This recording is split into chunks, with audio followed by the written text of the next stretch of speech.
പറയുമ്പോ ചിലപ്പോ നിങ്ങൾക്ക് വിശ്വസിക്കാൻ പറ്റിയെന്ന് വരില്ല. മാത്രല്ല എനിക്ക് വട്ടാണെന്ന് തോന്നുകയും ചെയ്യും. ഞാൻ വന്നതുപോലും ഒരു തരത്തിൽ ബുദ്ധിപരമായ കൊടുക്കായിരുന്നു.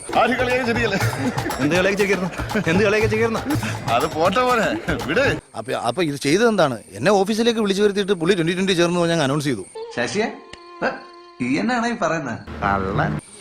പിന്നെ നമ്മൾ പെട്ടുപോയില്ലേ? How many mummies and daddies do you have? തനിക്ക് എത്ര തന്തയുണ്ടെന്നാണോ ചോദിച്ചത്? പിന്നെ നമ്മൾ പെട്ടുപോയില്ലേ? നല്ല തള്ള.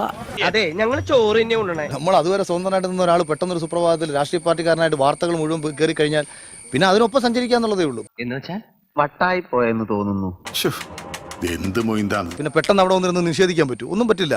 എന്താ നാക്കില്ലേ? തെരഞ്ഞെടുപ്പിൽ മത്സരിക്കാൻ ഇറങ്ങി കഴിഞ്ഞാൽ തോക്കാൻ വേണ്ടി മത്സരിക്കാൻ പറ്റൂ?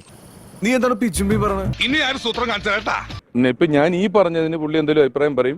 അതിന് നിങ്ങൾ ആരും മറുപടി ഒന്നും പറയാൻ നിൽക്കേണ്ടത്. ഇപ്പൊ ഒരാഴ്ച കഴിയുമ്പോൾ അത് പിന്നെയും തിരുത്തി പറയും. ജോത്സ്യനാണോ?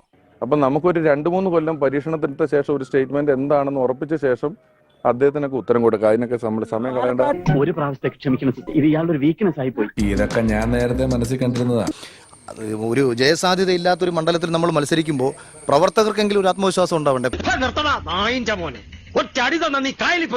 പറയുന്നതൊന്ന് പ്രവർത്തിക്കുന്ന വേറൊന്നും. പ്രത്യേകിച്ച് താമര ചിഹ്നത്തിൽ വോട്ട് ചെയ്ത ജനങ്ങളാണ് ഇവിടെയൊക്കെ ഉള്ളത്. ഇവരെ കൊണ്ട് ചക്കയ്ക്ക് കുത്തണം. അപ്പം പരമാവധി ആത്മവിശ്വാസം കൊടുക്കണം. തനിക്കൊന്നും അതിനുള്ള അർഹതയില്ലടോ.